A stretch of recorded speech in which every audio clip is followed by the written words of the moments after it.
Hi, it's me again with Corel Drill Tips and Tricks, and I just made two videos on the blend tool. Somebody wanted to graduate these steps and make them equal.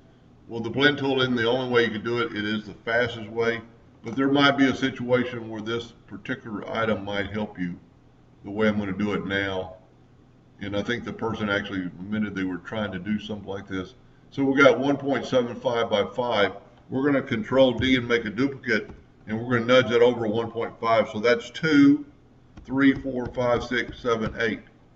Now we're going to take this one and make it 4 inches. Now select them both and hit B like in boy to get them even on the bottom. Take a 2-point line and go from that node to that node. So now we've got the graduation. Let's zoom in here, and let's take a 2-point line and go from that node and staying on our box to that edge, and we come out with 2.71.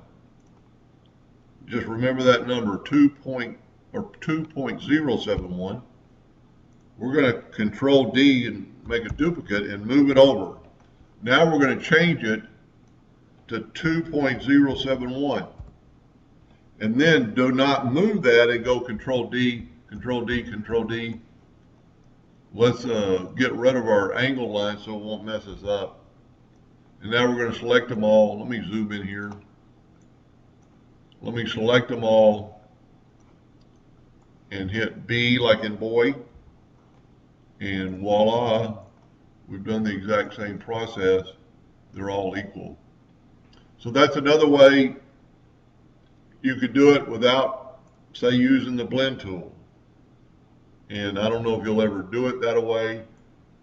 Just a little tidbit here, if you wanted to take these and group them together, Control G, hold down the control button. I need to make a duplicate, Control D, and then hold that down. Now you've got like bookends, or if you were going to do something with books. Anyway, kind of a little fun project. Hope that helped a little bit. Thank you for watching.